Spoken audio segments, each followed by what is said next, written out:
Aujourd'hui, on parle de quelque chose qui nous concerne tous, que vous soyez automobiliste, cycliste, usager du transport en commun, même piéton, des problèmes de circulation. Bienvenue à Sans détour, c'est première pour moi, une émission qui se promet d'être très interactive au cours de la prochaine année 2025-2026. Je veux juste remercier toute l'équipe du FM 103.3 pour cette belle confiance. Et je vous le dis tout de suite, là, des enjeux dans la mobilité, ici même en Montérégie, il y en a énormément. Je veux m'attarder aujourd'hui, avant de présenter mes invités, sur la congestion routière, parce qu'on sait que c'est pas juste une impression, parce que selon les plus récentes données, Longueuil, Rive-Sud, ça figure parmi les zones les plus congestionnées au Canada. Et quand j'ai su ça, j'étais pas surpris, puis c'est le débat d'aujourd'hui qui va vous prouver que c'est pas mal ça. Écoutez bien ça. En moyenne, un automobiliste reste coincé dans le trafic près de 145 heures par année. Imaginez, après une vie complète, le temps qu'on passe finalement, à m'écouter à la radio, écouter toute l'équipe du 103.3. Ça l'aide beaucoup. C'est l'équivalent de près d'un quart de 4 semaines de travail dans votre véhicule. C'est des pertes de temps qui coûtent cher, économiquement, en carburant gaspillé, mais aussi, je tiens à le dire, et c'est ce qui m'avait frappé, en qualité de vie. Le problème, ça ne touche pas les voitures, parce qu'on va en parler ce midi. Le transport en commun qui vit ses défis. Ici, dans l'agglomération de Longueuil, on a le réseau RTL qui a dû composer avec des pannes, des annulations, même un incendie d'autobus récemment. Et il ne faut pas oublier les interruptions planifiées pour préparer, et là, je vous dis tout de suite, le fameux REM, que je n'ai pas eu la chance encore d'essayer, mais ça a l'air d'une expérience assez exceptionnelle. Je vous dis, moi, je veux juste être placé en avant pour voir la vue sur Montréal. À date, c'est juste ça qui m'attire. À court terme, mettre plus de pression sur nos routes. Et à pluie, excusez-moi, et puis, il y a tout ce qui s'en vient. Des grands chantiers d'infrastructure, des projets qui, bien essentiels, peuvent temporairement aggraver la circulation, planification si on ne la suit pas. Derrière ces enjeux, il y a aussi des débats de société, et c'est là où on s'enligne cette année. Prioriser la voiture ou le transport collectif, comment mieux coordonner les chantiers, et est-ce que même l'intelligence artificielle est une solution pour améliorer le trafic? Pendant les prochaines minutes, on va parler avec nos invités, des experts, des décideurs et des citoyens, et surtout avec vous, chers amis, du FM 103.3, les auditeurs, parce que la mobilité, c'est bien plus qu'une question de route, c'est une question de vie, d'économie. Savez-vous quoi? De patience. On commence ça immédiatement. J'ai des invités. Premièrement, je tiens encore une fois à vous remercier d'être là. Plusieurs invités qui sont avec nous aujourd'hui pour parler. On va débattre, mais on va débattre, je pense, de manière très constructive, parce que tous nos points, tous nos chemins mènent à Rome en même temps. Puis là, on va rester sur la Rive-Sud, mais on est vraiment pas de la même opinion, mais on connaît tous la problématique. Je vous présente mes invités en ordre. J'ai Niyama Bouchnati, qui est représentante de l'organisation, directrice vente, service client, marketing chez Texalco. Merci d'être là. Merci à toi de nous avoir invités. J'ai également Luc Côté, urbaniste, chef de service, planification des transports, firme de génie conseil GBI. Merci. Merci, bonjour. Beaucoup d'affaires à se dire aujourd'hui. Oui. Ouais. André Durocher, directeur Fondation CA Québec pour la sécurité routière. Merci beaucoup d'être là. Bonjour, j'ajouterai résident de la Rive-Sud. En plus, et voilà, ça va vraiment mettre du piquant. Et Steve Bourgeois, spécialiste en transport SMSN de la Rive-Sud aussi. Exactement. Oui. Ouais. Vous autres, ça brûle dans le transport dans ce temps-ci, là? Un petit peu, oui, Parfait. mais ça va bien aller. Génial. Congestion routière, messieurs, mesdames, perturbation, capacité de transport en commun, grands projets immobiliers, infrastructures, calendrier des travaux, partage d'espace public, ça brasse dans notre industrie. Ça brasse, quand je dis l'industrie, ça brasse en mobilité. Moi, je lance ça comme ça, là. Je vais commencer, je pense, avec un ingénieur. OK? C'est pas moi, mais... Non, excuse-moi, je vais commencer, excuse-moi, avec un... Oui. Non, je suis désolé, je donne des fois plus chef de service. C'est ça, exactement. Mais je vais commencer avec vous, le côté, là. Qu'est-ce qui explique principalement les problèmes de circulation sur la Rive-Sud? Moi, j'ai une petite idée, mais je veux vous entendre. C'est très complexe parce que, dans le fond, là, il y a eu une croissance démographique sur la Rive-Sud, mais le réseau routier n'a pas nécessairement suivi. Puis, on est aussi sur la Rive-Sud. Les résidents de la Rive-Sud vont peut-être le reconnaître, mais il y a quand même trois grandes frontières ou trois grands murs qui séparent la Rive-Sud. Donc, il y a l'autoroute 20, il y a la 116 avec la voie ferrée, l'autoroute 10. Donc, ça empêche, dans le fond, de communiquer plus facilement de Longueuil à Saint-Hubert. Et donc, ça crée des points de pression de plus en plus importants pour faire les liaisons. Puis en plus, il y a une absence de modes alternatifs Ouais, à l'automobile. Il y a beaucoup beaucoup de... Le réseau de transport collectif est principalement orienté depuis les 50 dernières années vers la desserte du métro Longueuil. Donc, si on veut aller à Montréal, on prend l'autobus, on le sait, c'est confortable, on sait comment ça fonctionne, mais se déplacer à l'intérieur de l'agglomération de Longueuil, c'est complexe. C'est le parcours du combattant, c'est long. Un peu comme dans Astérix, là? Le formulaire non, 37. c'est pas le formulaire, non, mais c'est okay. ça, non, mais c'est quand même... C'est long, parce que le réseau n'a pas été fait pour bien circuler à l'intérieur de la ville, de l'agglomération. Ouais. Alors, les gens sont pris dans leur voiture, donc il n'y a pas d'alternative concurrentielle, je dirais, là, parce que c'est certain que, oui, ils vont dire, on peut prendre l'autobus, mais quand ça te prend 1 heure versus 18 minutes en auto, tu vas prendre la voiture. Mais si tu arrivais peut-être à dire, finalement, le transport commun, c'est 30 minutes, là, il y aurait un choix qui serait plus intéressant qu'à l'instant. André Durocher, ça a été frappant parce que la deuxième chose que vous m'avez dit, c'est que je suis résident de la Rive-Sud. Est-ce que vous le voyez, ça, également, en tant que résident? Là? Je le vois beaucoup. Puis ce que je trouve intéressant, je trouve qu'au fil des ans, on a peut-être manqué un peu de vision. Je m'explique que dans les fin des années 90, j'étais au SPVM comme policier. Oui. Le directeur de l'époque disait quelque chose d'intéressant. On voyait là, qu'il y avait de plus en plus de congestion.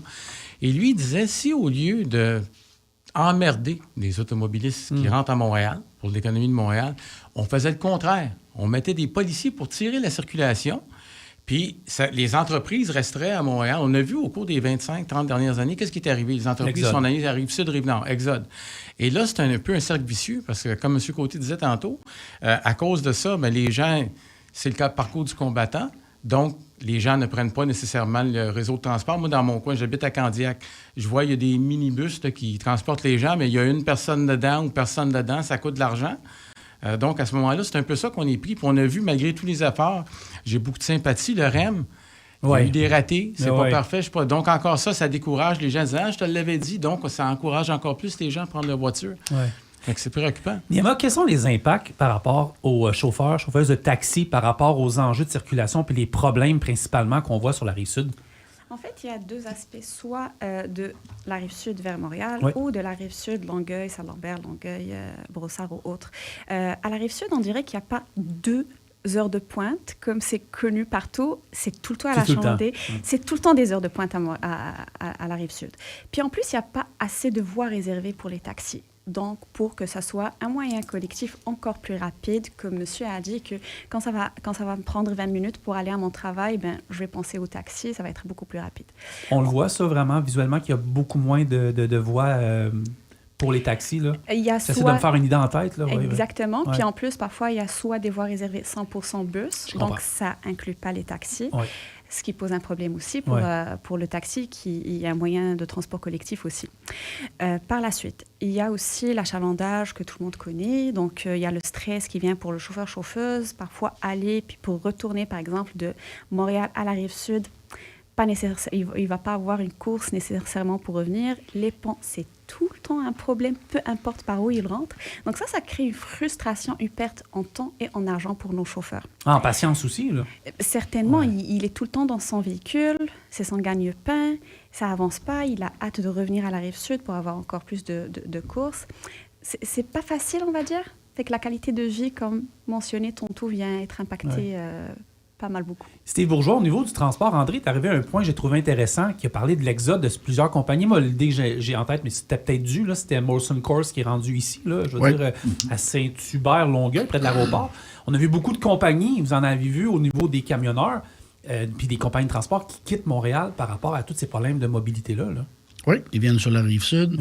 Ils vont aller dans l'Ouest également pour éviter la congestion qu'à Montréal. Oui, juste hier, on l'a vu, un véhicule en flammes à l'intérieur du tunnel La Fontaine, direction nord, qui n'a pas créé un bouchon, qui a créé un monstre de congestion sur la Rive-Sud et à Montréal aussi, parce que personne ne savait où aller. Là. Bien, la plupart du monde ont pris les applications. J'étais pris là-dedans, justement. Puis l'application nous envoyait prendre Champlain pour revenir à Montréal. Pour vous donner une idée, là, parce que au quartier, c'était congestion au complet. Là. Moi, je pose une question, puis allez-y, la personne qui veut répondre, parce que je pense que vous avez tout un point là-dessus. La congestion, le manque d'alternatives, y a-t-il un manque de vision, la planification des chantiers? Moi, des fois, André, tu me fais des grands signes, là. Je pense qu'il y a vraiment un manque de vision, hein, ou vraiment un manque d'information. Peut-être que M. Côté pourra rajouter. Je ne suis pas ingénieur de formation, mais j'étais assez longtemps en circulation comme policier. Ce que je me suis demandé, lorsqu'ils ont fait le nouveau pont Champlain, formidable, belle infrastructure, comment se fait-il qu'on a encore des gens pour la sortie qui croisent, qui créent, veut pas, dès qu'il y a le moindrement de véhicules, ça crée une congestion qui est complètement inutile.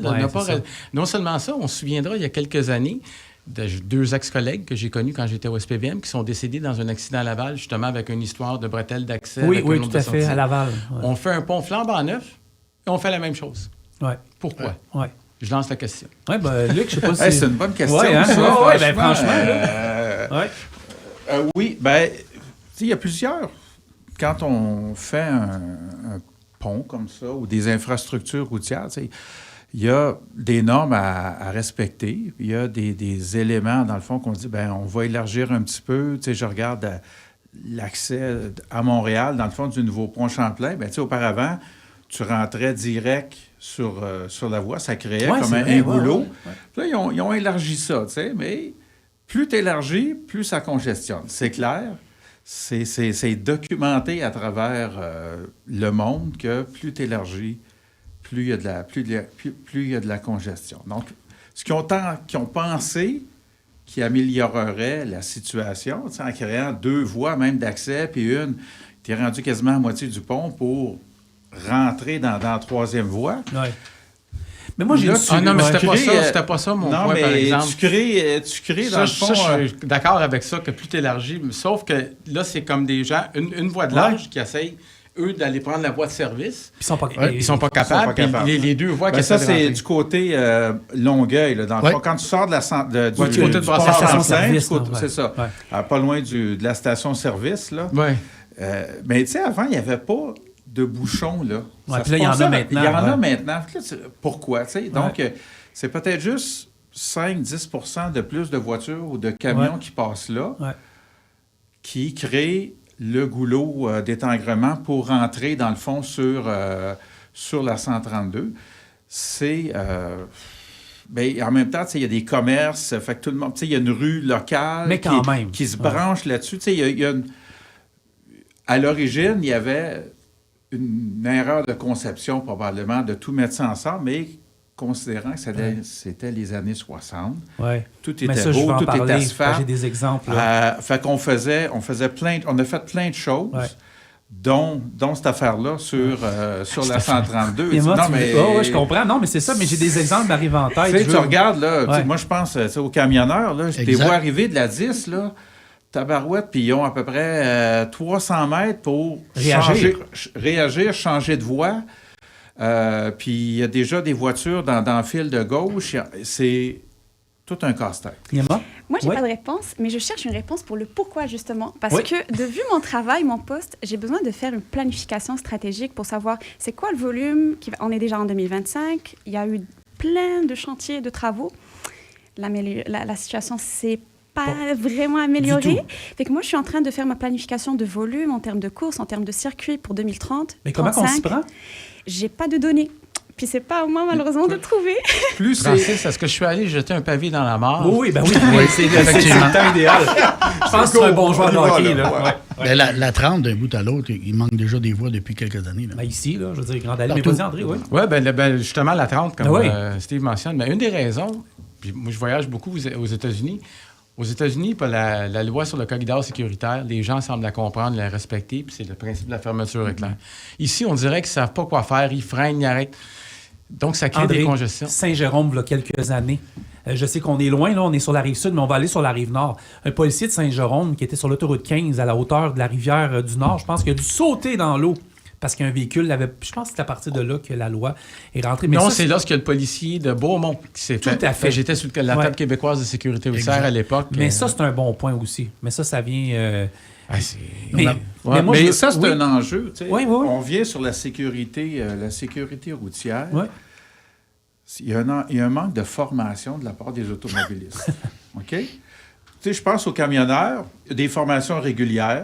sais, à chaque fois que les lois changent, il y a une mise à jour. Mais André, tu l'as vécu. Moi, j'ai eu mon permis de conduire. Oublions ma formation de policier. J'ai eu mon permis de conduire en 1979. Oui. Si j'étais un ordinateur, je fonctionnerais encore en DOS. Parce qu'il n'y a eu aucune mise à jour. Non, c'est ça. Mais tu sais, c'est ça. Fait qu'aujourd'hui, on a quand même donné, depuis 60 ans, on a quand même donné énormément de latitude à l'automobiliste. Tu sais, à 16 ans, tu as ton permis. Puis on te revoit à peu près à 80 pour voir si tu as encore une bonne vision pour conduire. T'sais. Alors que pendant cette période-là, il y a eu des améliorations, il y a eu des ajustements à la réglementation, à la façon de faire. Le move over, c'en est une. La voie de gauche. La voie de gauche, tout ça. Donc, il y a un manque de ce côté-là, mais ça fait partie du système, dans le fond. On a voulu avoir un système qui est facile. Puis tout le monde, le DOS de la mobilité, là, il y a des conséquences qui viennent avec, là, c'est ça. Là. Si, mettons, là, puis d'ici 1 heure, j'aimerais ça que, de ton côté, Niema, qu'on t'ait trouvé un paquet de solutions. Parce que je vois que tu nages en eau trouble. Puis je veux, tu sais, il y a des gens, puis si vous voulez, nous écrire aussi au 300, c'est le 438-500-1033 si vous avez des informations ou des pistes à nous donner. Ça, c'est notre messagerie directe. Donc, 438-500-1033.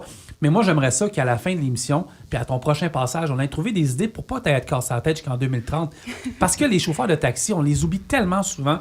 C'est une des vertèbres de notre colonne vertébrale dans le transport, puis... Je vais rajouter que, justement, quand il y avait le COVID, que tout le monde était à l'arrêt, les taxis étaient le pilier de l'économie au Québec, avec tous les transports. Je parle surtout les camionneurs, les chauffeurs de taxi. Le secteur médical, puis tout ça. Je sauterai juste sur le point pour courtoisie sur la route. Je n'appellerai pas sa formation. Nous, chez Taxilco, Taxi Union notamment, on s'est décidé nous-mêmes à prendre action. Donc, on reçoit toutes les plaintes qui sont liées à la courtoisie. Oh, je suis curieux. OK. Fait qu'à chaque fois qu'un de nos chauffeurs ou autre, il y a quelque chose aux conduites, on reçoit ces plaintes puis on les traite. On a une équipe de qualité qui traite ce genre de choses, puis on prend la conduite sur la route en considération aussi. Et en plus, plus leur formation qu'ils font aussi avec. Moi, je veux faire l'avocat du diable par rapport à ça. Est-ce qu'il y a aussi vos chauffeurs qui peuvent vous parler des événements qu'ils peuvent vivre? Parce que c'est facile de faire une plainte envers un camionneur, un policier, quelqu'un sur la route, un chauffeur de taxi. Mais il y a aussi l'envers de la médaille. Les chauffeurs de taxi aussi doivent réagir, puis ils sont pas à l'abri non plus de vivre certains problèmes. On est là pour assister nos membres chauffeurs quand il y a un incident ou autre, pour les soutenir, les accompagner dans ce qu'ils vivent, dans ce qui se passe. Malheureusement, on n'a pas le pouvoir d'aller faire quelque chose de l'autre côté. Nous, on est là pour former nos chauffeurs, pour les aider, les accompagner, puis ajuster si jamais il y a quelque chose à faire. Mais de l'autre côté, malheureusement, ça ne rentre pas dans notre cadre. La formation que vous faites est obligatoire pour tous les chauffeurs de taxi? Absolument. Pour nos chauffeurs qui sont membres chez Taxilco, oui. Okay. Puis la formation obligatoire, elle est chez les camionneurs? Non. Nous, justement, je voulais revenir là-dessus parce que nous, les camionneurs, il n'y a pas de formation obligatoire pour conduire des camions depuis... Ça fait longtemps qu'on entend après. Mais il n'y a pas quelque chose avec le gouvernement qui est rentré, que c'est obligatoire? Au fédéral, il est exigé d'avoir ça partout. Mais pas ici encore. Mais le Québec, on ne l'a pas. Là. Ça fait 3 ans qu'on attend. Il y avait quelques heures de formation exigées par la SAC. Puis avant, pour les chauffeurs de taxi, nous, on a décidé de la faire à l'interne, en surplus pour nos chauffeurs. Belle initiative. Exactement. Ouais. Question à vous poser. Mais, juste pour ça, pour la formation, dans le fond, les grandes entreprises offrent la formation, dans le fond. Mais elles ne sont pas obligatoires. Elles ne sont pas obligatoires, c'est ça. Non, mais des grandes, moi, j'ai vu, on en reparlera, mais des grandes... Il y a des ATE. C'est ça, exactement. Il y a des ATE dans les entreprises. Mais l'important, justement, ça... L'entreprise pour laquelle je travaillais en camionnage, autrefois, à un moment donné, on a eu 5-6 personnes qui nous sont arrivées d'Ontario. Ouais. Et nous, peu importe le permis que tu avais, il fallait passer avec le moniteur de formation, un test. Au bout de 15 minutes, il revient et il dit « C'est pas pour out, ils n'ont jamais embarqué dans les camions. Ouais, » Il y avait leur permis de conduire. Mais ça, c'est une compagnie responsable qui fait ce qu'elle a à faire. Je vais vous inviter à 21h un soir, on va avoir du plaisir. Ouais. Mais André, je vais rebondir sur vous. Là. 145 heures d'heures perdues par année. Là. Puis, si on pense même aux pensées policiers, puis comment qu'on est en arrivé là pour perdre 145 heures par an pour un automobiliste? Ben, en fin de compte, plutôt que comment on est arrivé là, moi, je trouve intéressant de voir qu'est-ce que ça nous donne. Ce que ça nous donne des gens plus stressés, ça donne de plus grands risques d'accidents, ça donne des cadrages au volant, et voici tout ce que ça donne. Puis on le voit, les gens essaient, à un moment donné, par tous les moyens là, d'arriver à l'heure. Puis actuellement, moi, je pense qu'on vit une période qui va être intéressante parce que Depuis plusieurs années, il y a des gens qui étaient à la maison en télétravail. Ouais. De plus en plus, les entreprises Les exigent que les les gens. gens reviennent. Là, les gens sont frustrés, sont tannés. Donc, ça va être quelque chose à suivre de près, là, point de vue congestion. J'envoie la balle, Luc, oui? Bien, c'est, dans le fond, le système automobile, le système routier, c'est le système qui offre le moins de capacité de tous les systèmes de transport.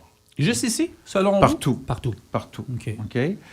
Il y a eu une tendance de dire, bon, on va racheter une voie pour acheter de la capacité, mais avec ce qu'on appelle le trafic induit, dans le fond, puisqu'il y a une nouvelle voie, on va y aller, on va la prendre.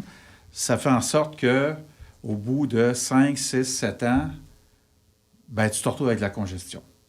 Okay? Fait que le problème est tassé Alors, de c'est quelques ça. années. Ben, c'est ça. Fait que en termes de système, là, d'ensemble, de communauté, c'est le moins performant qu'il y a. Par contre, au niveau individuel, c'est lui qui te permet d'aller du point A au point B le plus aisément possible, à l'heure que tu veux, quand tu veux. Donc, c'est ça un peu le balancement qu'il faut faire. C'est qu'il faut conserver le réseau routier, en fait, le maintenir pour que ça soit en bon état, pour tenter qu'il y ait de moins en moins de nids de poules. Et de l'autre côté, ben, c'est d'offrir des alternatives performantes. Ouais. OK? Moi, je voyage beaucoup, puis j'étais en Suisse au mois de... Oui. Une photo? Oui. Ouais, okay. J'étais en Suisse au mois de juin, puis il y a une ville comme Lausanne, en Suisse. Puis la Suisse puis le Québec, là, c'est 9 millions d'habitants pareil. Même chose. À peu près, là, tu sais, mettons, si on s'imagine la Suisse, là, c'est, mettons, de Montréal à peu près à Rimouski, puis de Sherbrooke à Saint-Jérôme, là. Ben, okay. Genre de semblance, c'est assez petit. Bien, Lausanne, c'est gros comme Sherbrooke, puis ils ont 2 lignes de métro. Comme Sherbrooke? Oui. OK. Ouais. OK. Et ils n'ont pas de... Il y a peu de congestion. Oui, tu sais, à l'heure de pointe, là, aux intersections en ville, un peu comme dans toutes les grandes villes, là, il y a un peu de congestion, mais le reste, là, ça circule super bien. C'est assez extraordinaire de voir ça. Donc, il y a une alternative crédible, performante, dans le fond, pour se déplacer autrement que se déplacer en voiture. On va parler d'exemple après la pause, mais je veux poser une question à Niema avant d'aller à la pause, justement. Le 145 d'heures perdues, on parle pour un automobiliste, là, mais en termes de santé mentale chez vos chauffeurs de taxi, ça ne doit pas être facile non plus, là. Vous savez, imaginez que quelqu'un qui conduit sa voiture personnelle, il perd 2 heures par jour. Fait que là, il y a le stress, chicane de couple, qu'est-ce qui se passe, je fais quoi à cuisiner, les enfants derrière qui crient peut-être après un retour d'école. Ouais. Fait qu'un chauffeur de taxi qui passe minimum 8 heures dans son véhicule, le nombre d'idées qui passent dans sa tête, puis à quoi il pense, puis la frustration à cause des états de route, les frustrations à cause de problèmes personnels, frustration à cause peut-être de la concurrence client, etc. Fait que ça se rajoute à ces heures de travail. C'est pas l'idéal, ce qu'on veut comme climat de travail pour nos travailleurs. C'est pour ça que je l'ai abordé la santé mentale un peu, là. Ouais. Fait que nécessairement, à un certain moment donné, ça prend vraiment des chauffeurs avec beaucoup d'expérience, avec des nerfs en acier pour pouvoir gérer ceci puis prendre des pauses. Ceci dit, nous, on est là vraiment pour les accompagner à chaque fois qu'il y a un problème. On est là pour les écouter. Puis aussi pour on essaie de trouver des contrats. Donc, le chauffeur de taxi n'est pas seulement à faire du LH, des courses de LH, monsieur, madame, tout le monde. Non, on essaie de trouver quelques contrat fixe, au moins ça va ramener une certaine sécurité puis de la douceur dans sa journée. Steve, on gère ça comment pour le milieu du transport, la santé puis la patience sur les routes, là? Juste hier, le tunnel. Imaginez dans le transport, ils ont des fenêtres de travail de 16 heures. Fait qu'imaginez le stress, la journée longue dans le trafic, essayer de rouler à Montréal. Puis là, on a en plus la mairesse de Montréal qui ne communique même pas avec les associations en place pour retirer les véhicules lourds pour en mettre des plus petits. Remplacer une 53 pieds par 4 camions. Imagine, on va 4 camions de plus. Ouais. C'est pas les bonnes solutions, là. Oui. Même chose, je pense qu'il nous reste peu de temps, là, mais il me reste 2 minutes. En fait, même moi, je le vois, tu sais, je traverse constamment le tunnel ou les ponts, puis moi aussi, là, je perds du temps, mais tu sais, je veux dire, ça a été mal planifié, mais j'aimerais ça qu'après la pause, on revienne sur certains exemples, parce que moi, je pense à Toronto à chaque fois, OK. Oui, c'est long, les camionneurs ou tout le monde qui nous écoute, c'est long, mais c'est large. C'est grand, c'est large. Puis tu es en train de me dire qu'ici, On aurait dû y penser il y a 60 ans parce qu'on est foutu un peu avec le peu d'espace qu'on a. Mais même si c'est grand et c'est large, il n'y a rien à faire. Il n'y a rien à faire. Je pense au métropolitain à Montréal. C'est ça. Et puis même, tu sais, l'exemple à Houston, au Texas, ils ont des autoroutes à 26 voies de large. Oui, quand tu as de Cathy jusqu'à Houston. Puis ils ont 26 voies de large et c'est pas suffisant. Ouais. Et quand tu regardes un peu, là, les gens sont à Houston sont tannés. Un des facteurs que les gens veulent partir de Houston, too much traffic. Ouais, puis c'est mais ils ont quand même des autoroutes à 26 voies. Oui, parce que tu as la 45, tu as la 35, tu as la 10, tu as la 60. Je connais la ville, là. Oui. Tu sais, fait que c'est ça. Puis, mais tu sais, c'est ça, fait que c'est lourd, là. C'est un poids moral, tu sais, sur... moral et financier, là, de plus en plus, les finances d'une famille moyenne là, qui doivent dépenser 10-15 000 $ par année pour l'auto. Pas drôle. C'est pas le fun non plus. Là. C'est un stress financier aussi. Là. On poursuit ça. Oui, aux États-Unis, il y a beaucoup de voies de contournement. Pourquoi qu'on n'a pas ça ici? OK. On s'en va à la pause parce que ça, c'est un bon point. On revient vous écouter le FM 103.3 sans détour, il est 11h56. Midi 4, on est de retour. Juste une nouvelle de dernière heure qui est apparue sur les fils de presse. On va en parler durant l'année. Mais les futurs noms, en fait, les nouveaux noms de la ligne bleue ont été sortis, je vous l'ai dit rapidement. Vertière, Maritou Axe Early, Césira Parisotto, Madeleine Parent et Anjou. Fait que vous pouvez aller voir sur Internet toutes les définitions. Je voulais vous les dire rapidement. Là, donc, voilà. Je me suis entretenu plus tôt avec Karine Abdel, qui est conseillère en communication au ministère des Transports, Mobilité durable. J'avais quelques questions pour elle. On commence avec elle et on revient en débat. À Sans détour, je suis avec Karine Abdel, qui est conseillère en communication, ministère des Transports et de la Mobilité durable. Bon midi. Bonjour, Francis. Karine, j'aimerais qu'on parle de la gestion des chantiers du ministère. J'aimerais ça qu'on nous explique aux auditeurs comment ça fonctionne et qu'est-ce qui est prioritaire. Donc, pour chaque chantier du ministère, il y a toujours un ingénieur spécialisé en maintien de la circulation qui analyse les débits routiers et qui autorise les plages de travaux. Donc, le ministère favorise les travaux de soir, de nuit et de fin de semaine parce que ce sont les moments où il y a le moins de véhicules sur le réseau. Donc, la plupart du temps, les voies sont maintenues, même si parfois elles sont rétrécies ou déviées, mais on tente la plupart du temps là, de maintenir presque toutes les voies de circulation. Une question souvent qui arrive des auditeurs puis beaucoup d'utilisateurs de la route. Karine, pourquoi des séparateurs de voies sur la route 132 à Longueuil? J'ai une bonne idée, là, mais j'aimerais quand même savoir de votre côté les raisons. Oui, c'est ça. Depuis le mois d'août 2022 et en prévision des travaux au tunnel Louis-Hippolyte Lafontaine, la configuration des voies sur la 132 en direction ouest à Longueuil a été changée et il y a des murets de béton qui ont été installés après le boulevard Roland-Terrien pour séparer les trois destinations. Donc, on a une voie sur la 132 Est en direction de Varennes, 2 voies en direction du tunnel et une voie en direction de Sainte-Julie. Karine, c'était quoi le problème principal par rapport à ces murets-là? C'est que les automobilistes attendaient à la dernière minute pour se diriger vers le tunnel. Donc, ça créait des collisions potentielles, certains, mais aussi ça créait un goulot d'étranglement là, juste avant l'entrée vers le tunnel. Il y a 3 accès sur la rive sud en Montérégie, on les connaît tous. La 20, la 10, la 30. On pourrait dire la 10, 20, 30, ça sera encore plus facile. Mais l'autoroute 20, il y a...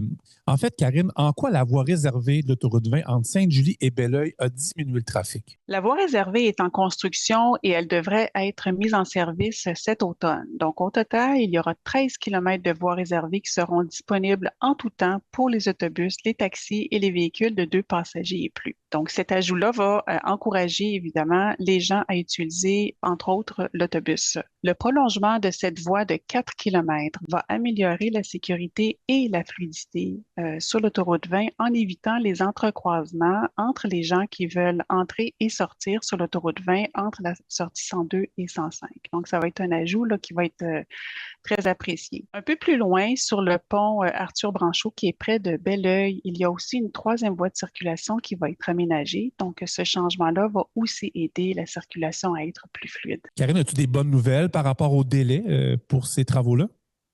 La voie réservée avance à un rythme prévu. Donc, cet automne, les gens vont pouvoir utiliser la voie réservée, là, les 13 km entre Sainte-Julie et Belleuil. Karine, il nous reste 2 tronçons importants ici en Montérégie. Celui de la 10 Ouest, la voie réservée entre Brossard et Carignan. J'aimerais avoir des détails sur ce projet-là. Bien, il y a une voie réservée sur l'autoroute 10 Est et Ouest entre Brossard et Carignan qui est à venir.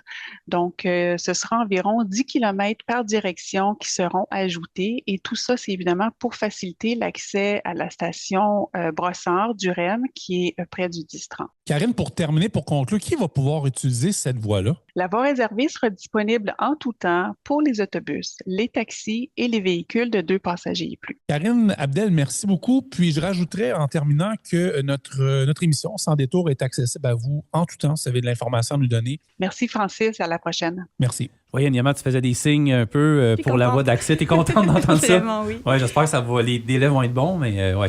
Bien, écoutez, c'est une bonne nouvelle nécessairement pour nous. On va avoir une voie qu'on va partager avec tout ce qui est transport collectif. Ça va réduire le temps nécessairement pour les courses, temps d'attente et autres. Fait que c'est une bonne chose. Puis, ce serait génial de savoir les plans pour les 5-10 prochaines années. Mais parce que tu es prête là, pour prendre tes notes. Oui, exactement. Tu l'as ajouté, Luc? Oui, bien, moi, je t'ai vu, tu faisais certains signes de... Mon verbal a parlé. Oui, c'est pour ça, non, mon non-verbal a parlé, mais non, là, c'est mon chapeau d'automobiliste, là, mais je regarde sur la 20, effectivement, la voie réservée, ça va être classe, sauf que dans une direction, c'est 2 passagers, puis quand tu vas venir vers Montréal, c'est 3 passagers.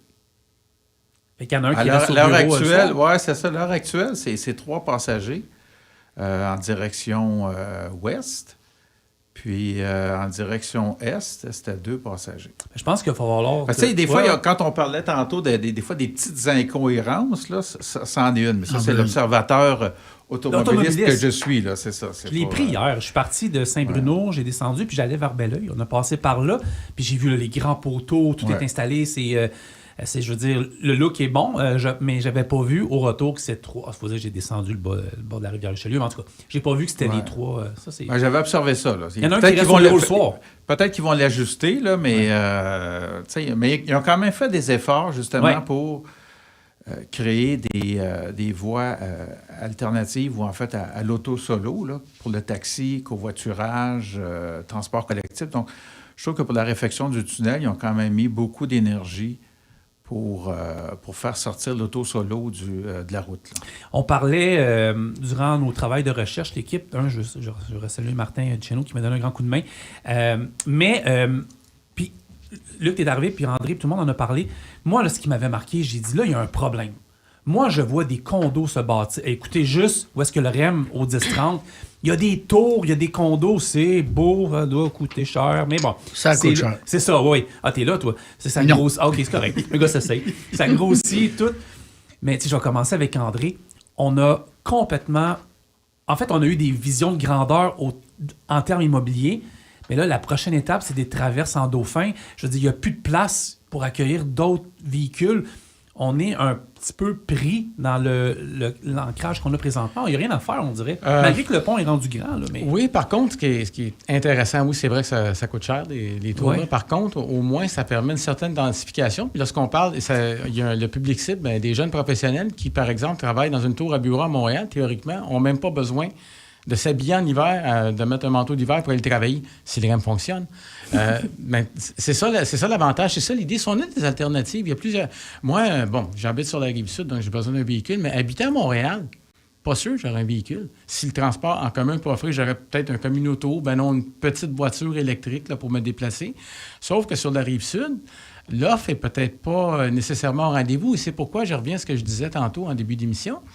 Les entreprises, qu'est-ce qu'ils ont fait? Ils ont dit, plutôt que de perdre du monde, on s'en va, on sort de la ville, et je trouve ça dommage pour la ville. Moi, j'ai travaillé pour la ville de Montréal pendant 34 ans. J'aime beaucoup la ville de Montréal, mais c'est des choses que les gens réalisent. Et combien de fois, moi j'ai passé une partie de ma carrière à travailler au centre-ville, et des gens qui disaient, à Montréal, on sait qu'il y a des postes de police de quartier. Tu voulais avoir une employée, mettons, pour venir au quartier général, puis elle disait, oublie ça, je vais pas, il n'y a pas de stationnement, je vais être pogné dans le trafic, je vais payer 300$ par mois pour stationner mon véhicule, alors que si je travaille dans l'ouest de l'île, j'ai pas de problème de stationnement comme ça. Donc, c'est un problème. C'est pour ça qu'il faut l'adresser, puis il faut offrir une alternative. Des fois, parce qu'il y a une période où je faisais uniquement du commentaire à la télé. Je disais, c'est bien beau la vision de la mairesse actuellement, mais les policiers ne vont pas travailler en Bixi.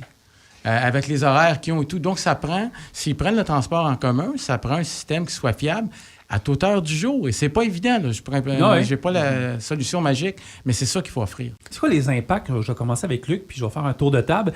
C'est quoi les impacts anticipés, justement, avec ce parc immobilier-là qui a peut-être grossi trop vite versus tout ce qu'on a, là?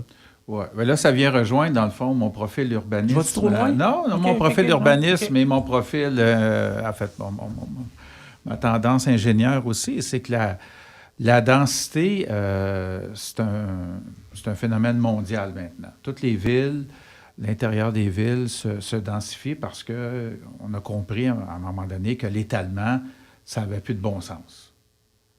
Alors, la densification se fait. Donc, les promoteurs sont au rendez-vous. On a beaucoup de mandats chez GBI avec des promoteurs. Ils ont un intérêt pour le faire. Ils ont le goût de le faire aussi. Puis, ils font des belles choses. Donc, on s'en va vers une densification. Par contre, là où des fois, il manque peut-être des éléments, c'est au niveau des services de proximité. C'est-à-dire que, tu sais, c'est bien beau de faire une tour. Tu sais, je prends des fois des exemples à Laval, mais tu sais, ils ont fait des tours de 30 étages. Il n'y a rien autour.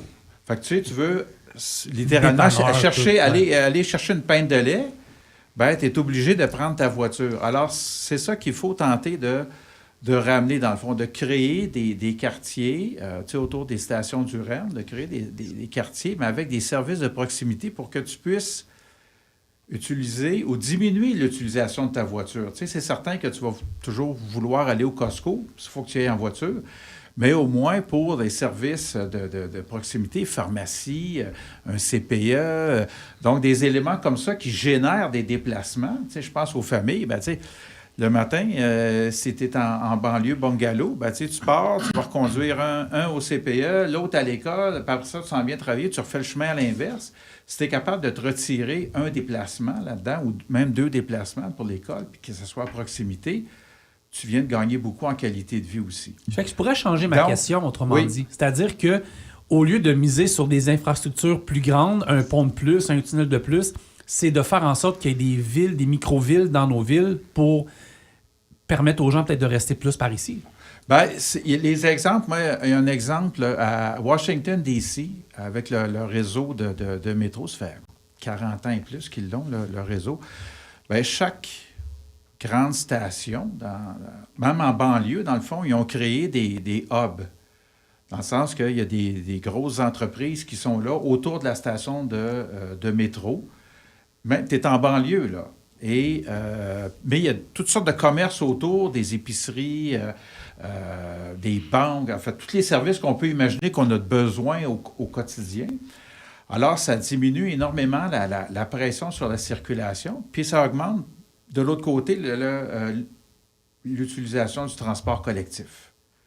Alors, ça, c'est un exemple, tu sais, dans le fond, c'est une porte de sortie qu'on a en termes d'aménagement, dans le fond, de faire de la densité, une densité intelligente, accompagnée des services de proximité. Tu l'as ajouté, oui? En fait... Je te vois... Il y a quelque chose qui me sécule, que je trouve ça drôle qu'à chaque fois qu'il y a un nouveau projet immobilier ou autre au centre, c'est destiné pour les professionnels ou un couple avec maximum un enfant. Mais ce couple, ben, ça va devenir une famille, donc vous les incitez à quitter vers l'extérieur, il n'y a pas moyen... Ça, c'est un problème. Autre chose, on a l'honneur de servir un type de clientèle de transport adapté et aussi d'un certain âge avec certaines maladies. Puis on s'entend que plusieurs des services spécialisés, c'est à Montréal, pas à la Rive-Sud. Voilà. Pour cette clientèle, on n'entend pas vraiment souvent parler. Il n'y a pas vraiment une logistique qui est là. Je suis une fan de logistique puis de transport. Ouais. Mais quand on lit, on regarde, c'est...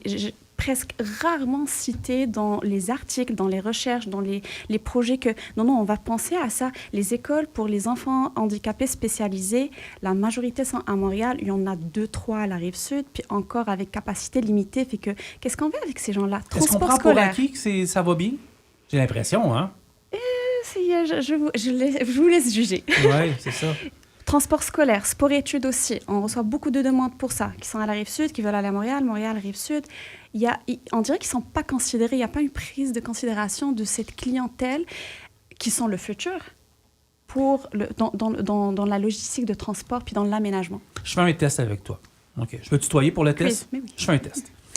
Tu dois être assis dans ton bureau. Oui. Là, tu dois coordonner. Tu sais, un transport, on va y aller avec la jeunesse, le scolaire. Qui t'appelle? Mon Dieu. Commission scolaire. OK. Parents. Couple divorcé. Mais au niveau de la logistique, c'est ça, moi, je me demande qui qu'on appelle pour savoir si ça va bien se passer. Mobilité Montréal, un tel, la ville ou... écoutez, quand on est à Montréal, on essaie de coordonner un petit peu avec tout le monde, avec l'agence de mobilité, avec la STM. Il y a trop de monde. Puis on a besoin d'aller chercher l'information surtout. Ouais, trop de monde, puis ils ne se parlent pas. C'est une des problématiques aussi. C'est un appel surtout à la Rive-Sud.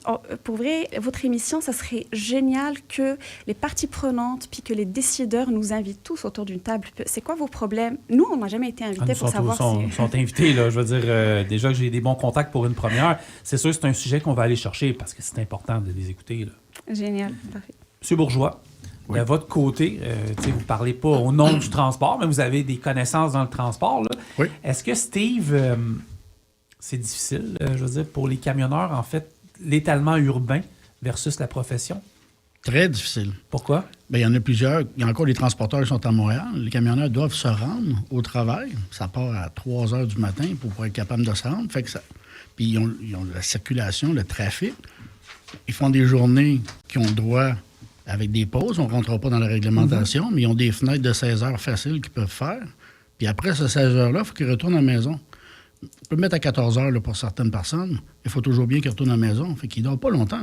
Là, on parle de pénurie de main-d'œuvre dans l'industrie du transport. Mais est-ce que les compagnies, je pense, se sont adaptées à la circulation Rive-Sud de Montréal? Je m'explique. Ils ont réduit un peu. Des fois, les camions sont plus petits parce qu'on va essayer de maximiser le transport vers Montréal. L'industrie du transport, as-tu fait quelques efforts pour vivre cet étalement urbain-là? Je sais qu'André, toi aussi. Oui, bien, il y a des efforts. Moi, chez la compagnie que je travaillais pour, il y avait beaucoup de Montréal, Californie.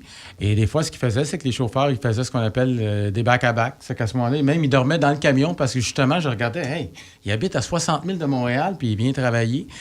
Les gens, c'est ça, ils essayaient de maximiser, puis je les comprends. Là. On ne peut pas lui demander de finir sa journée puis s'en aller chez eux là, sans dormir. Donc, c'est quand même dur pour ces personnes-là. C'est pas facile. Ouais. Il y a des compagnies de transport, ce qu'ils ont fait aussi, c'est que la nuit, ils vont déplacer les remorques, vu que c'est plus tranquille, mais c'est aux frais du transporteur.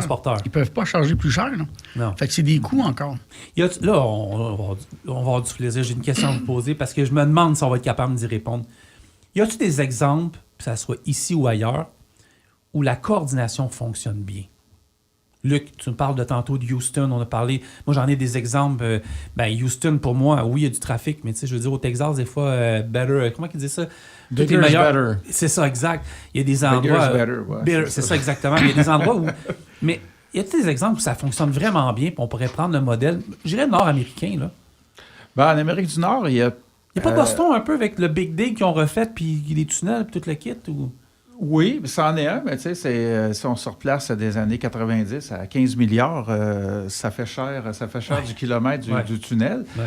Mais les villes, moi, tu sais, comme un exemple, j'ai vraiment Washington, D.C., au plan du transport, c'est quand même intéressant. Bon, c'est la capitale aussi, là, mais tu sais, ils ont quand même misé beaucoup, mais il y a quand même une belle planification. Il y a du char en masse, là, des tombées. Tout ce qui est Alexandria, ça fonctionne bien. C'est incroyable. Tu sais, même, là où à Baltimore, il y a 2 beltways. Là, à Baltimore, il y a 2 beltways. Il n'y en a pas une que le pont a tombé. Oui, puis c'est ça. Fait que, tu sais, ils en ont mis beaucoup, mais on retrouve à Washington un certain équilibre. Ouais. Dans le sens qu'on peut se déplacer relativement pas pire dans la région de Washington. Il y a quand même des réseaux de trains de banlieue. On peut aller facilement à Baltimore, qui est la ville voisine. Donc, il y a quand même beaucoup d'efforts qui sont mis là-dedans, mais la voiture reste quand même prédominante là, aux États-Unis. Là. Moi, je lisais récemment, en Amérique du Nord, là, on va sortir du cadre de Longueuil, mais en Amérique du Nord, la part modale de l'auto, là, c'est autour de 95 %. 5 % là, c'est le piéton, vélo, transport en commun. Alors que ailleurs dans le monde, on oscille peut-être autour d'une part modale de la voiture à pas loin de 50 %. C'est en bas du 50 %. Okay. Donc, c'est l'équilibre, dans le fond, qui fait que ça fonctionne bien. C'est le fait qu'il y ait moins d'autos solo sur la route. Ça ne prend pas plus de route, ça prend moins d'autos solo sur la route pour que les camions puissent bien circuler. Il ne faut pas qu'il y ait un taouin qui se mette dans zone où il ne faut pas. Là. Exact. Après la pause, mais je veux te donner le temps de réfléchir, André. Je veux savoir un peu CA si... par rapport à tout l'étalement urbain, s'il y a plus d'accidents, ou je veux dire, on ne peut peut-être pas rentrer dans les statistiques, mais voir un peu. Mais moi, par rapport à ça, je veux terminer avec toi. Est-ce que, Nima, au niveau de tout ça, est-ce que ça va être aussi difficile d'aller chercher peut-être un peu de relève au niveau des chauffeurs de taxi, transport adapté, tout ça? Alors, il y a 2 volets à ça. Un, c'est que tout le monde peut avoir, il n'y a pas de limite pour les permis de taxi à Montréal, dans le Grand Montréal présentement. Ça, c'est un grand problème. C'est un autre sujet qu'on pourrait discuter une autre journée.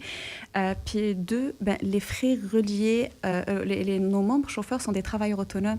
Donc, entretien de véhicules, essence, électrique ou pas, les pneus, les amortisseurs, tout ça, c'est des frais qui se rajoutent au véhicule. Fait qu'on voit de moins en moins comme avant que c'est les enfants qui reprennent le taxi du papa ou le permis parce que ça n'a plus autant de valeur qu'avant. C'est quelque chose qu'on travaille sur ça pour remettre la valeur aux chauffeurs de taxi comme elle se doit. Y a-t-il une écoute? Y a-t-il que les instances gouvernementales vous écoutent? Ou On fait vraiment beaucoup, beaucoup de travail. Gouvernement, toujours pas. Au plan de la ville, on a vraiment beaucoup d'améliorations, puis on commence à avoir quelques petites réponses. Vite fait, là, première personne qui répond aucun problème. Est-ce que tous les changements présentement, là, on va voir un remaniement ministériel, est-ce que c'est inquiétant à 1 an des élections de voir que plusieurs ministres vont changer de chaise, puis l'écoute va peut-être être différente? Côté transport, tout va être ralenti. Tout va être ralenti. Les projets vont tomber en bas, ils vont même changer de numéro. Le contrôle routier Québec, ça tourne en rond, tout est arrêté. Donc, oui, ça va créer des problèmes. Côté transport, on va avoir beaucoup de misère. Même nous, on essaie de discuter avec eux.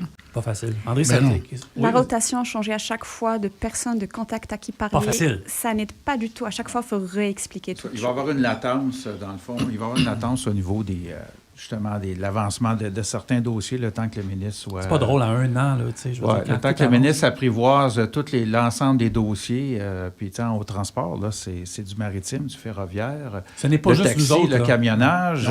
Tu sais, c'est pas juste c'est large. C'est pas juste de mettre des lignes blanches sur la 20, là, tu sais, c'est énorme comme responsabilité au ministère des Transports. En plus, avec le dossier SACLIC, c'est pas évident non plus pour la nouvelle personne. Là. Toi, André?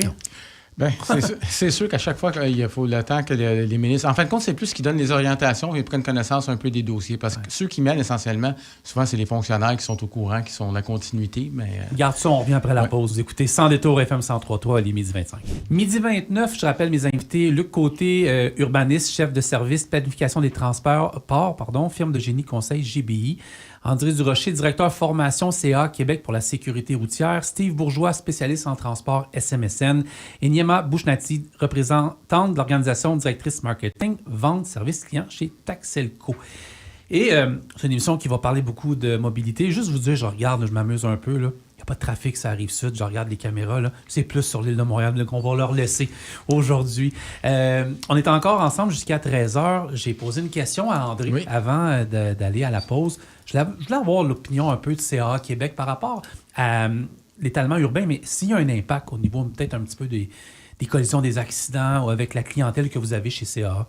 Bien là, il faut faire attention. Si on regarde des collisions, ce qu'on a eu de baisse depuis parce que c'est l'avantage d'être plus vieux. Hein. Dans les années 70, on avait pas loin de 2000 décès par année. On a vu qu'il y a eu une baisse cette année. Ça a été un mauvais bilan. Il y a été un petit peu en augmentation. Mais moi, ma préoccupation, l'année dernière, justement, j'étais panéliste avec des dirigeants de la SAQ, puis je disais, le défi au cours des prochaines années, ça va être justement de gérer la cohabitation entre les différents modes de mobilité. J'ai inclus la micromobilité et tout. Parce qu'essentiellement, les villes en Amérique du Nord, depuis 100 ans et plus, ce qu'on a, c'est qu'on a une route, hein, on a un trottoir, puis on a, depuis quelques années, des pistes cyclables. Mais il y a eu une multiplication des modes de mobilité. Et c'est le danger, justement, tantôt on parlait des chantiers, les impacts, le stress et tout, mais c'est justement le danger pour les usagers les plus vulnérables. Puis là, je parle pas, là, on sait, bon, tout le monde se lance de la boue, mais c'est de la faute de l'automobiliste, du camionneur, du cycliste. Moi, en fin de compte, là, c'est la faute de la personne qu'on voit dans le miroir le matin. Il faut se regarder et dire, moi, qu'est-ce que j'ai fait? Parce que je trouve qu'on, malheureusement, on essaie d'opposer un à l'autre, alors que tous ici, autour de la table, on peut tous, dans la même journée, être automobiliste, piéton puis cycliste. Fait que c'est pas de se lancer de la boue, mais c'est de voir, je pense que, mis à part les infrastructures, parce qu'on peut pas toutes les changer, c'est de voir comment on peut faire pour gérer ça, parce que c'est une bonne nouvelle. Ça permet des options. Puis, good. Mais cela étant dit, comme justement, en m'en venant, j'ai vu quelqu'un qui était sur une trottinette, il avait des écouteurs, puis il regardait son téléphone. Oui, trottinette électrique. Puis, Ça, là, surtout avec les nids de poules, j'appelle ça un sport extrême. Mais je sais que tu es retraité, tu n'es plus dans le monde policier, mais est-ce que c'est une infraction, ça? Je veux dire, avoir des écouteurs, puis tout. Puis, oui, c'est une infraction. Ouais. Mais on dirait que ça... Des fois, qui n'a pas vu, par exemple, un cycliste faire la même chose, même pas tenir les guidons? Un autre sport extrême. Mais ça, tu sais, c'est pas plus la faute d'un que l'autre, mais il faut justement avoir cette prise de conscience-là. Je pense ça doit justement interpeller les décideurs pour voir comment on peut gérer ça. Steve, tantôt, là, il levait ses mains puis il voulait parler d'intelligence artificielle. Ça tombe bien parce que c'est un des sujets qu'on voulait aborder ce midi. L'intelligence artificielle, là, au niveau du trafic, y a-tu des exemples où ça fonctionne-tu? Je sais que c'est vague, mais Google Maps, c'est de l'intelligence. Je veux dire, Waze, c'est de l'intelligence. Les contrôles et les panneaux qu'on met pour le tunnel La Fontaine avec les chronos, c'est de l'intelligence artificielle. Y a-t-il quelque chose qui fonctionne au niveau de l'intelligence artificielle que je sais pas? Google, avec Greenlight, existe déjà à plusieurs places que ça fonctionne. Puis on a une compagnie québécoise, qu'on peut la nommer, elle s'appelle Sentinelle. Elle a des projets pilotes, dont à Drummondville et même à Longueuil, sur le déneigement.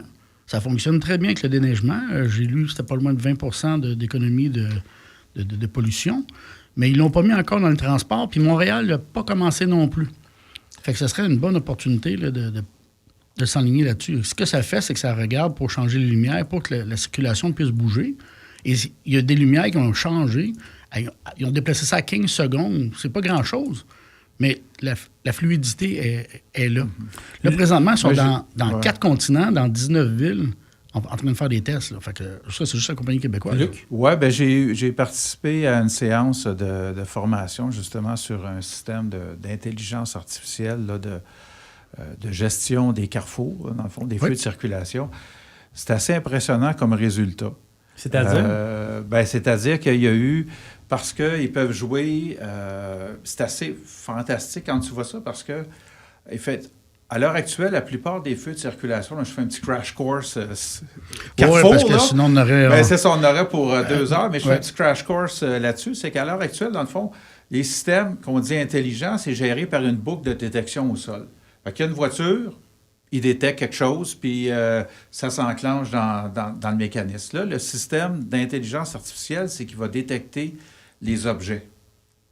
Alors, il est même capable de détecter, mettons qu'un conducteur distrait veut passer le feu rouge, il va être capable de le détecter assez loin pour dire, lui, il ne ralentira pas. Alors, je vais donner juste un petit peu plus, soit de temps de verre pour qu'il passe, ou de garder le rouge sur les secondaires pour que lui il passe en sécurité. Donc, c'est assez fantastique comme avancée qu'il y a. Puis on commence là-dedans. Là. Oui.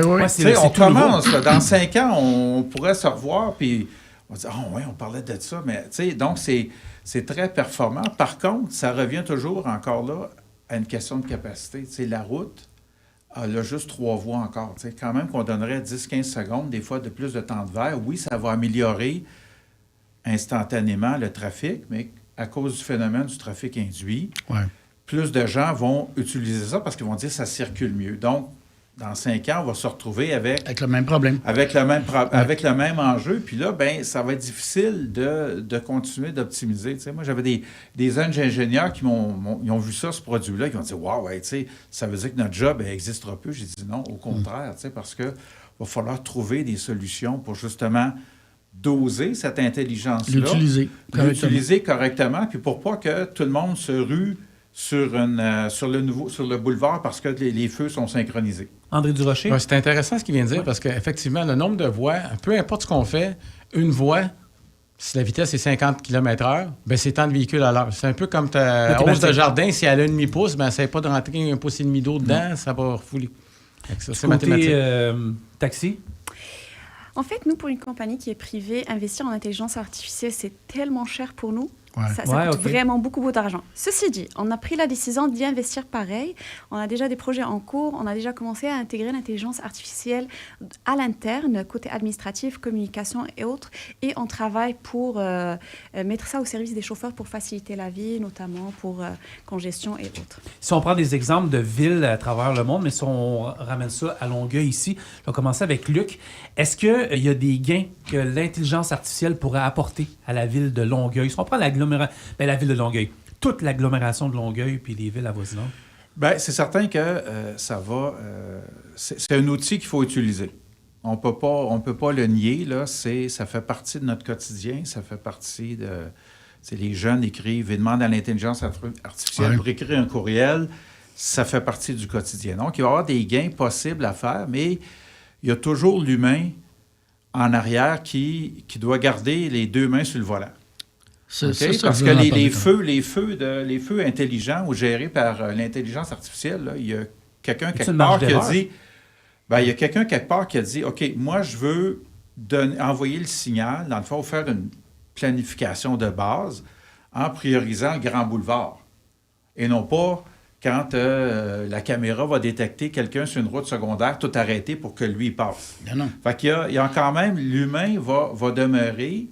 L'intelligence artificielle va nous appuyer dans nos améliorations, mais ce n'est pas à l'infini. André l'a mentionné, un boulevard à 50 km, même s'il y a de l'intelligence artificielle partout, puis dans les voitures, puis tout ça, que tu réduis, ça prend quand même un temps de freinage, une distance de freinage.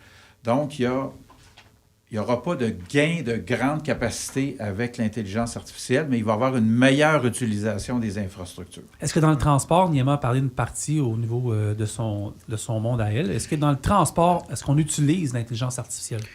Un bon exemple, c'est le port de Montréal. OK. Le port de Montréal, il y a un processus que tous les documents, là, il y a un humain qui va le gérer un peu, mais le reste, c'est toute l'intelligence artificielle qui le fait. C'est tout automatisé. OK. Ça fonctionne? Ça fonctionne très bien. Lors du dernier colloque, là, j'étais là, la démonstration était excellente. Puis dans les véhicules, ça s'en vient de plus en plus. On a des caméras avec l'intelligence artificielle pour prévenir des accidents. Donc, ça commence tranquillement. On ne parle pas des véhicules autonomes, on n'est pas là du tout. Mais on commence à utiliser de plus en plus. Là. Mais il faut la connaître. Le problème aussi, c'est que le monde ne la connaisse pas. Ils ne savent pas comment l'utiliser, à part, comme il disait tantôt, faire des emails ou corriger mon texte. Mais on peut faire beaucoup d'autres choses avec ça. Je te dirais que l'automobiliste en moi, il va dire, les gens aujourd'hui ils ont le pilote automatique sur l'auto, puis ils ont le cruise control, puis ils ne sont pas capables de l'utiliser. Fait que c'est quand même un défi de... Ce qu'on voit sur la route, là, c'est qu'il va en avoir un qui roule sur le pilote automatique à 110. L'autre, il a mis son programmation de son véhicule, que dès qu'il arrive à 1, 2 ou 3 lignes en arrière du véhicule, il s'adapte à lui. Fait que là, il ne dépasse même plus, puis il reste tous les deux dans votre gauche. OK, en 10 secondes, OK? Parce que j'ai un jeu à faire avec vous. Là, mais en 10 secondes, je vois ça, les corridors aux États-Unis, les camions autonomes, pas de conducteurs, comme style Vegas, Phoenix. On peut-tu voir ça sur la 20 ou la 401? Bien là, il y a encore des conducteurs dedans, parce qu'ils sont toujours en test. Okay. Puis pour surveiller si jamais il y a des problèmes, quoi que ce soit. Mais oui, les grands corridors, Montréal-Toronto, ça serait le meilleur exemple de commencer. OK. Déjà là, ça l'aiderait pour les accidents. On va en reparler. Les taxis, j'ai vu San Francisco, j'étais là, il y a 1 an. J'ai vu des taxis, pas de chauffeur, mais il n'y avait personne, même pas personne dedans. Oui, mais il y en a ailleurs aussi dans le monde. On en a testé quelques-uns, en Allemagne notamment, puis en Norvège, il y en a. Il y a toujours... C'est encore en test. À Montréal, les routes ne sont pas encore prêtes, par contre. Côté réglementation aussi, on n'a pas encore de visibilité de ce qui va se passer. Ça va finir par arriver. Okay. Puis au Nevada, il y a des camions, il y a des camions autonomes, mais par contre, c'est très particulier. C'est des endroits où tu es... Point A, point B. Point A, point comme B. Le nouveau corridor 11, la nouvelle 11 entre Vegas puis Phoenix. Tu fais 300 000, puis si tu as fermé les yeux, tu penses que tu es à la même place parce que le paysage est pareil. C'est certain que peut-être dans 5, 10, 15 ans, on verra des circuits fermés comme ça. Okay. Parce qu'il existe déjà dans certains ports... sont autonomes à 100%. Sont autonomes à 100%. Donc, il n'y a plus de chauffeurs qui... Quand le bateau se vide, là, le container, il y a déjà une plateforme automatisée qui sait où aller porter le container et compagnie. sur les routes, moi, je pense que ça va arriver, dans le fond, c'est ça, assez... Disons, dans une quinzaine d'années, d'après moi, on devrait voir des... En Chine, ils l'ont. En Chine, ça fonctionne déjà. Il n'y a plus de tracteur en avant, il n'y a plus de place pour le chauffeur. C'est autonome à 100%.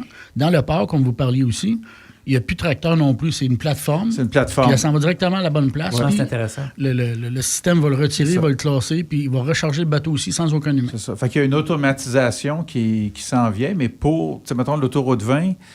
Pas demain. Ça serait c'est spécial. pas demain, hein? Hey, la 40, ça le serait spécial. Mais même à ça, tu sais, même l'automatisation ne viendra pas améliorer la capacité. Non. Tu sais, c'est juste que tu vas avoir 100 000 véhicules qui vont être en pilote automatique, qui vont être un des à queue leu-leu, pareil comme aujourd'hui. Par contre, une affaire, j'aime ça trouver des solutions qui ne coûtent rien. Là. Ici, aujourd'hui, pour les gens qui sont à l'écoute, on peut tous faire quelque chose.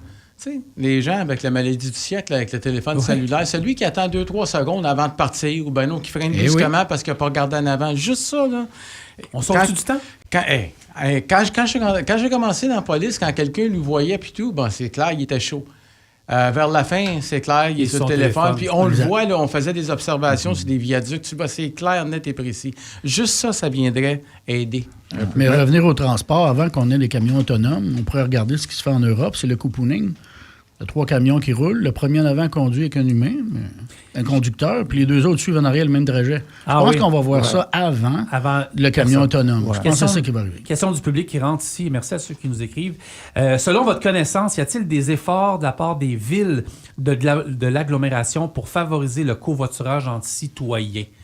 Peut-être commencer avec toi qui... Le covoiturage, il y a des efforts. En tout cas, à la ville de Longueuil, il n'y en a pas tellement. À la ville de Montréal, oui, il y a des offers, il y a une application, puis il y a beaucoup de publicité qui est faite. Mais sur la Rive-Sud, ça fonctionne bien? À la Rive-Sud, je ne peux pas me prononcer malheureusement là-dessus, mais je peux dire qu'à Montréal, oui, il y a beaucoup de campagnes. Il y a des options, mais je ne pense pas que c'est nécessairement c'est la saveur du jour non plus. Là. Je ne pense pas que c'est quelque chose qui est... en campagne électorale, ce serait peut-être bon, mais c'est pas... Tu sais, les exemples qui ont... Puis, tu sais, le covoiturage, là, ça date de 50 ans, là, avec la première crise du pétrole, là, où on avait incité justement à se mettre 2-3 dans la voiture. Ça devient... tu sais, pour le chauffeur, il n'y a pas de gain. Il n'y a pas d'incitatif. Il n'y a pas d'incitatif, puis il n'y a pas de gain non plus pour lui.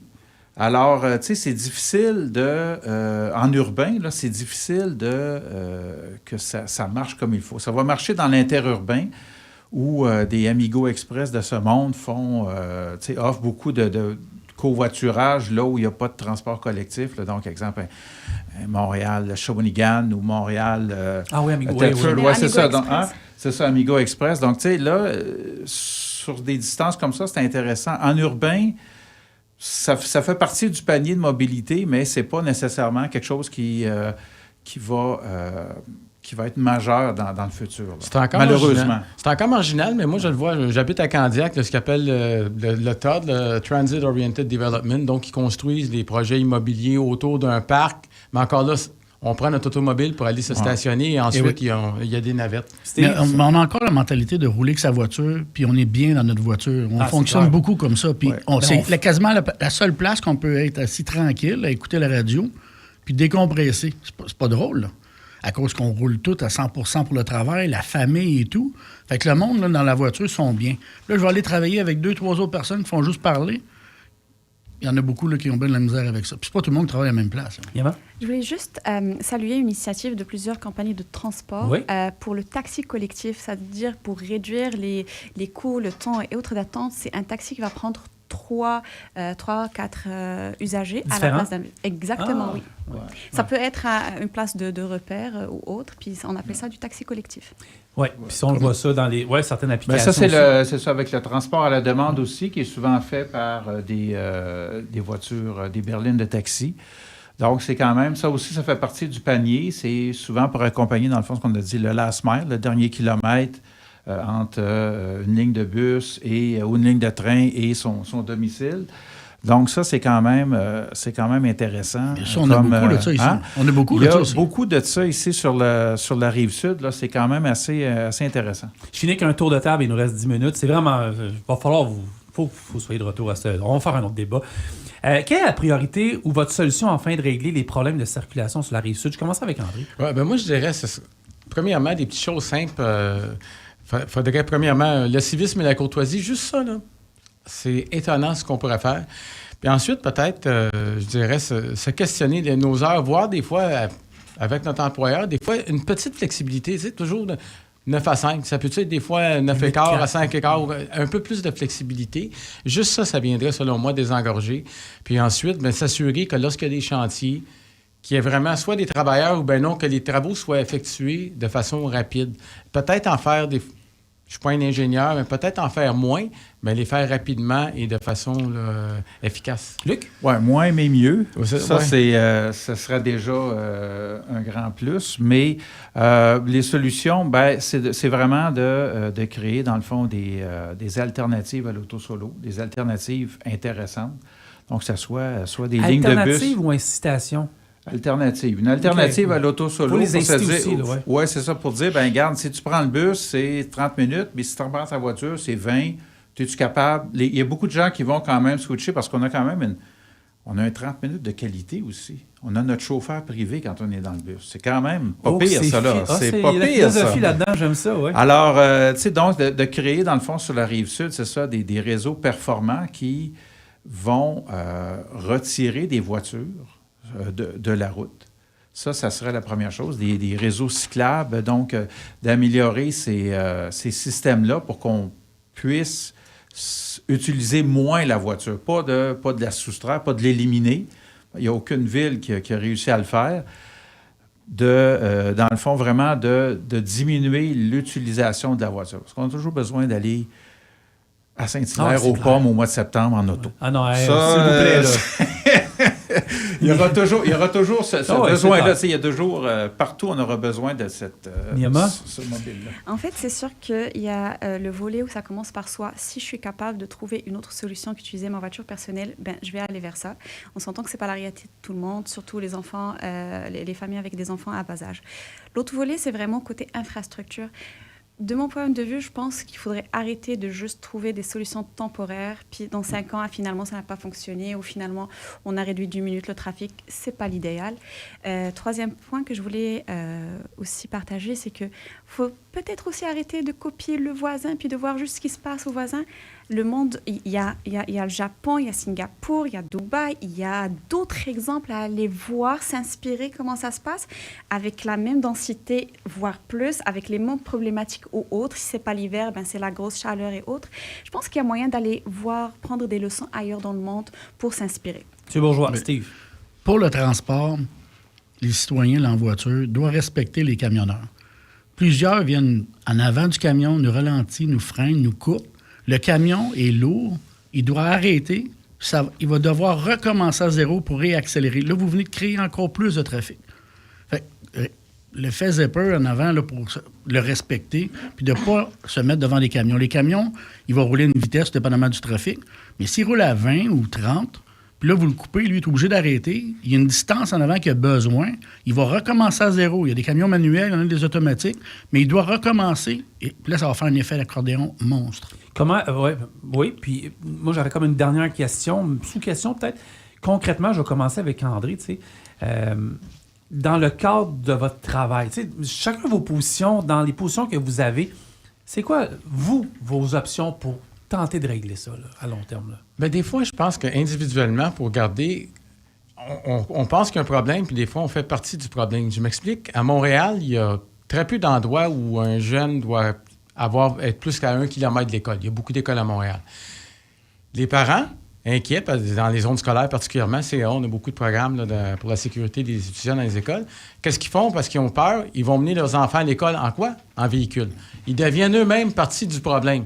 Ils les amènent là parce qu'ils ont peur, mais c'est parce qu'ils les amènent là. Et justement, c'était drôle parce que quand j'étais commandant de poste de quartier, les parents venaient de se plaindre. Vous devez faire des opérations pour... Je leur disais, c'est tous vous autres qui vont avoir des constats d'infraction demain matin parce que c'est juste des parents qui sont dans les zones d'école le matin durant les heures d'école. Et c'est exactement ça. Donc, des fois, se poser la question individuellement, un peu pour revenir à ce que John F. Kennedy disait, demande pas ce que ton pays peut faire pour toi, ce que tu peux faire pour ton pays. Bien, même chose en sécurité routière. Qu'est-ce qu'on peut faire individuellement? Le côté? Chez nous, chez GBI, dans le fond, nous autres, on accompagne beaucoup les promoteurs, soit que ce soit des promoteurs privés, des villes. Donc, c'est de donner le meilleur de ce qu'on a. On parlait d'expérience internationale, tout ça, c'est de dire, regarde, essayons de... on peut-tu amener votre projet là? Pour que ça soit plus simple, dans le fond, pour que ça soit basique, là, justement, que la porte d'entrée, elle est près du terminus d'autobus plutôt que du côté opposé. Comme ça, les gens vont pouvoir marcher plus rapidement pour aller au terminus. Donc, de faciliter, dans le fond, les autres mobilités que la voiture. Alors, on les accompagne là-dedans. C'est certain qu'il y a beaucoup d'embûches encore. Des fois, au niveau municipal, il y a des règles à suivre, il y a des normes de stationnement, il y a des éléments comme ça. Donc, il faut amener les organisations à ce que la mobilité soit mieux aujourd'hui. Tu es arrivé avec Dubaï tantôt, puis d'autres exemples. Je changerais un peu ma question pour toi, Niema. Est-ce qu'on a des leçons à retenir de l'international qui pourraient peut-être fonctionner ici? Est-ce qu'on parle de côte est depuis tantôt, puis nord-américain, mais... En fait, il y a tellement de leçons à retenir. De un, c'est vraiment la réglementation entourant le chauffeur. C'est pas optimal comme c'est présentement, puis ça, c'est vraiment un problème majeur. Tant que le chauffeur de taxi n'est pas en sécurité, puis qu'il n'a pas une assurance pour son gagne-pain, ça va toujours être un problème. Ça va créer probablement de la frustration, conduite dangereuse ou autre pour aller chercher d'autres clients. Ça, c'est de un. De deux, l'exemple aussi, c'est, vous savez, on parle des applications, puis tout ça, si ce n'est pas aussi réglementé, c'est une grosse concurrence pour le taxi aussi qui n'est pas nécessairement juste. C'est un combat de longue date, vous, là? Pour vrai, nous, on est sortis du combat, on est vraiment à la veille technologique, okay. on ramène beaucoup de nouveautés à notre travail, on surveille tout ce qui se passe sur le marché, que ce soit au niveau national ou international. Mais aussi, pour aider à la circulation, ce qu'on fait, c'est qu'on crée ce qu'on appelle des circuits ou des routes pour nos clients corporatifs. Les entreprises, les usines et autres, on encourage à prendre des minivans pour avoir le maximum d'employés dans le même véhicule pour faire des tournées, puis pour ramener d'un métro à une usine nos clients. Steve? Oui. Ouais. On y va avec quoi? C'était quoi la question pour celle-là? C'était tellement bon. Parce que le transport, là... C'est ça, exact. Non, mais c'est pour ça que je voulais te surprendre. Oui, je vois ça. C'est ça. Ouais. Mais je pense que tu as répondu avec cette réponse-là. Là. Il y a beaucoup de choses à faire. Il y a beaucoup de monde qui pense juste à eux-mêmes aussi. Fait que ça n'aide pas vraiment dans tout ça. Mais je vous laisse ta réaction-là. Elle est parfaite à la radio. C'est ça. Dans le transport, ça fait longtemps qu'on en parle. Puis ça fait longtemps que le gouvernement n'écoute pas. Je vais finir avec un dernier... Rapidement, un tour de table. On n'aura peut-être pas le temps de tout répondre, mais... Est-ce qu'il y a des choses qu'on aurait pu aborder aujourd'hui qu'on n'a pas fait? Parce que j'ai l'impression qu'on a... Plusieurs sujets, j'ai oublié, là, mais Luc, l'expert. On a fait, quand même, on a parlé innovation avec l'intelligence artificielle, on a parlé des enjeux de circulation sur la Rive-Sud, le taxi, donc les modes alternatifs, tout ça, sécurité. Moi, je pense que, dans le fond, ça revient aussi à la personne qui est derrière le volant, d'être consciencieuse, de conduire selon son environnement aussi.